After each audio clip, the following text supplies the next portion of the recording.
jamono ji seen parti aussi en même temps le premier ministre Ousmane Sonko mun a ñor est attaqué de partout ñu bari nañu moom it day attaqué mais dañoo gis ni Pastef est devenu ba mu nekk opposition lañu gënoon sentir virulence Pastef réactivité au pouvoir dañoo mel ni je sais pas si vous dormez sur vos lauriers du pouvoir nekk opposition ak pouvoir bokkul mais dañoo gis ni Pastef de premier dafa mel ni il est seul est-ce que Ousmane Sonko yi xawoo leen ko seetaan un peu loo tax mu génn def live il n'avait pas le choix parce que il est un peu isolé. Non du tout il te aussi nekkul ni Pastef dafa dellu ginnaaw ci par rapport bi mu nekkee ci opposition ak tey bi mu nekkee ci pouvoir Pastef dafa am loo xam ni moom la ñu gëm moom lañ doon wax avant ñuy nekk ci nguur bi ñu ñëwee nekk ci nguur it mooy que suñu préoccupation ak li nga xamante mooy réew mi avant notre parti on a toujours dit que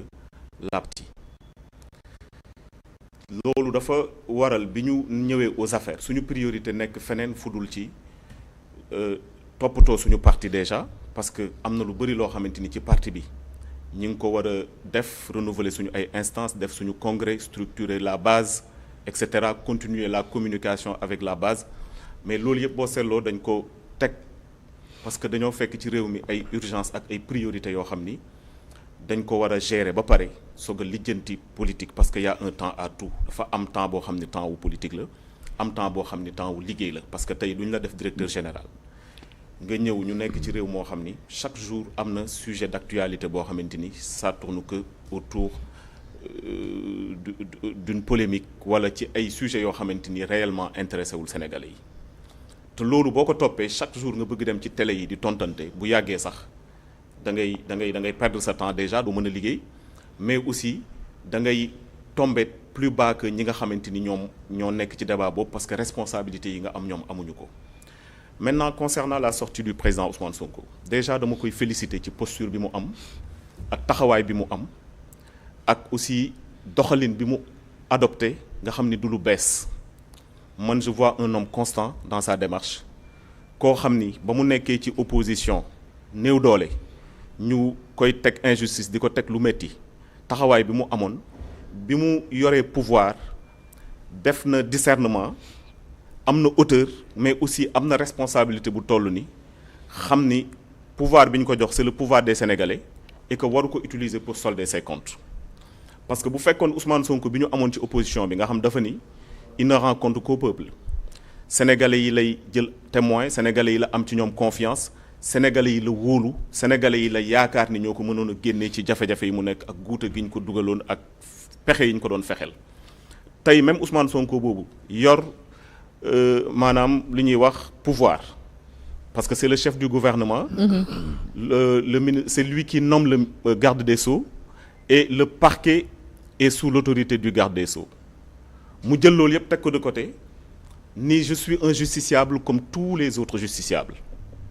je peux être un premier ministre super fort quand il s'agit d'aller travailler pour le Sénégal et pour les Sénégalais mais je reste un citoyen vulnérable comme tous les citoyens face à l'injustice ou face aux dérives de la justice ou wane ni daal lépp loo xamante ni Sénégalais yi mën nañ ko am comme jafe-jafe. mais est-ce que du loolu incohérence bi su fekkee moom mën na ko am. mais loolu li ci am solo li ñu war a retenir soxna Khady mooy la constance de l'homme parce que li ñu doon jaaxal ñun ñi ànd ak moom te gëm ko mooy mu ñëw ba fii soppeeku di jël doole ji nga xam ne yàlla jox na ko ci nguur. di ko xeex ak ay adversaires. mais loolu nañu mënut a comprendre mënu nekk premier ministre peut être di décrier la justice. mais parce que tout simplement dafa jàpp ni justiciable la comme ñëpp dafa ni tey moom pouvoir yi mu am yëpp ak prérogative yi ko état jox yëpp mën na jox ndigal le garde des Sceaux ci lépp lu nga xam ni dafa jëm ci wàllum politique pénale wala lépp lu jëm politique du gouvernement en matière de justice parce que moom moo yilif l'administration de la justice. mais mayu ko ci lu nga xamante ni moom ci wàllu boppam la li nga xamante ni ay droit wam la ak àqam ak yelleefam yoo xam dañ ko salfaañe muy utiliser pouvoir boobu ngir régler ko parce que c'est à la justice de faire son travail c'est pas à l'exécutif de dire à la justice que certes mën na joxe ay orientation l'exécutif, mais la justice reste un pouvoir indépendant. Parce que au lendemain de l'indépendance, dans les années en 1960 bi ñuy jël suñu indépendance, justice dañ ko considéré woon comme autorité. 3 ans après, en 1963, ñu institué dans la Constitution la justice comme un pouvoir. Donc la justice est un pouvoir réel. Li ñu war mooy justice bi jël ay responsabilités am. Li nga xamante ni moom la citoyen yi di décrier en matière d'injustice, li premier ministre un citoyen di décrier, justice bi ci boppam jël seen responsabilité liñ ci war a def ñu def. Égratigner carrément les magistrats parce que yow budoo ñëw ñu def ay Ousmane Sonko citoyen lambda et le président de Pastef, c'est la même personne. Dans sa démarche mooy dafa gëm ne la justice bi mu bindee lettre au ministre de la justice, garde des sceaux, pouvoir wala mu soppi ko indi ne ñun Ousmane Sonko bi ñu xam gëmul loolu te du ko def parce que dafa respecter Sénégal jubbanti bi nga xam ni moom la def muy sacerdoce am moom ak Sénégalais yëpp ñoo yem face à la justice. Mooy bi mu bindee le ministre de la justice li mu yaakaar ci moom amu ko bi mu ko jox mooy sa posture premier ministre mayuma ma def lii mu ñëw bi nga xam ni moom toujours moom lay rendre compte. C'est important ñu dellusiwaat ci loolu. Ousmane Sonko gëm parce que dafa gëm ni mandat bi mu yor il est investi par les Sénégalais ko confier mission yi mu yor te li muy def ci seen tour la koy def ak pour leur compte. Revient toujours au peuple. Jël leen en témoin wax leen li nga xamante ni moom moo tout en laissant la justice avec sa conscience parce que justice bi aussi corps la comme corps yëpp ji boo demee au niveau de la santé ba ci man sama bërëbu liggéeyukaay dafa am ay nit ñoo xamante ni ñi ngi ci yoon am ñoo xamante ni teguwuñ ci yoon li mu wax trature bi aayul li mu wax ci magistrat yi du lu aay mooy que ci seen biir am na ñoo xam dans un passé très récent gis nañ leen ay politique di leen def loolu loo xamante ni waruñu ko woon ba ci en l'espèce l'affaire qui opposait le président Ousmane Sonko au directeur du Prodac ba la ca am yëpp am ci loolu ba tey mi ngi tam bi ba ci ñun liggéey bi ñuy def nii fekk nañ fi loo xamante ni mënu xëy dindi ko mais nag dafa laaj une prise de responsabilité de part et d'autre surtout de la D'accord. pour que la justice reste un pouvoir fort et indépendant boo xamante c'est librement mais sénégalais yëpp yem ci. Le président Ousmane Sonko loolu la mos a revendiquer loolu la ba tey. D'accord. Alors Georges, finalement on peut dire que Ousmane Sonko dafa am problème avec la justice une fois au pouvoir aussi dafa mel ni c'est démêlé avec la justice wala justice ba léegi reste inchangé. Est-ce que mën nañu dissocier Ousmane Sonko président ministre ak citoyen lambda qui s'adresse aux acteurs de la justice? Comme moom dissocier def na la différence entre le justiciable et Ousmane Sonko le premier ministre, ben son choix. Toujours est-il que man dama jàpp que ne franchement il faut qu'on réoriente le débat au Sénégal parce que gis nga on ne parle que de futilité quoi. Yoo xam ne ça n'intéresse pas les Sénégalais. On est même allé jusqu'à ces futilités-là dem nañ ba occulter sax les présidents bi nga xam ne c'est une visite historique bi nga xam ne voilà ça tey plateau yu télé yëpp ak rajo yëpp loolu visite boobu la ñu war a ko di waxtaane pour que Sénégalais bi nga xam ne mu ngi fële seen njagañaaw suma dëkk mu naan wax mais Diomaye bu demee foofu lan la fay jëlee ak lan moo tax mu dem moins aussi de les Sénégalais de l'essentiel. Oui, mais malheureusement parce que une journaux yi on va beaucoup plus parler ci loolu nga naan futilité que mais malheureusement c'est des futilités parce que les urgences sont ailleurs. Les urgences aujourd'hui pour Sénégalais lambda mooy lan mais ku dëkk Fongolim bi xaw ma fan xam ne may président de la République dem na fële il a tout puissant Trump mais mën a xam lan la fay jëlee ak lan mooy je sais pas lan la Sénégal di gagner si loolu. Plutôt que de rester ici jàppal jiw jàppaleen ko malheureusement c'est ça. Malheureusement c'est ça. entre maa ngi dégg léegi ngay laaj Alioune Kébé dañu ils se sont embourgeoisés entre guillemets parce qu'ils sont au pouvoir. Mais ça c'est dans l'ordre normal des choses. Wolof dafay ne borom caq du xeex ak borom. Ensuite yow mënoo nekk un joueur de football ngay football sport sa adversaire nag si tribune bi ku wax rek même boo demee ba bëgg a dugal bal bi nga ges tey sànni ko doo mës a dugal bi.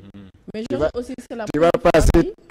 passer à répondre aux cris de tes adversaires qui sont sur les tribunes au lieu de te concentrer. Donc boo nekkee au pouvoir ce n'est plus la même chose quand tu étais dans l'opposition.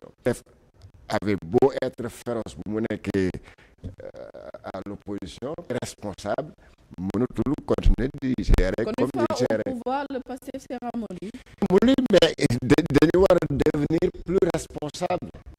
Tey Alioune Kébé lui dem di organiser marche wala muy seetaan yi xaw ma naka gajaga fële pour di saboter wala naan nañu organiser marche pour marcher pour faire quoi wala monde à qui ñooñu ils s'opposent, c'est leur domaine, ils sont dans leur droit. ñi wax tamit c'est des chroniqueurs ay opposition, ils sont dans leur droit. Mais si c'est des acteurs ay chroniques tu t'attaques. Ouais, même si c'est des acteurs politiques. Même bu fekkee ne c'est des acteurs politiques am na wax yoo xam ne léegi wàllu premier ministre wala en tant que responsable de Pastef quelle que soit la station bi nga mën a warul la tax yow nga perdre sa temps parce que tu as d'autres choses à fouetter. On t'a confié ne Sénégalais ay résultats la ñuy xaar si yow. Alors que l'opposition fu mu nekk ni kenn opposition dañ leen ne taw leen fii def leen wax leen def wax bi mais ñii dañ leen wax jox ils ont une obligation. Opposition bi 2025 lay xaar tout au plus 2027 ñu dem élection la. Mais communicatif aussi boo jëlee tamit champ politique nga bàyyi les acteurs les chroniqueurs. Oui occupé ko. Mais ils vont à un moment aussi manipulation. Oui ils vont manipulation de répondre à chaque fois bu ñu xamee ne que lii jaar nañu tontu.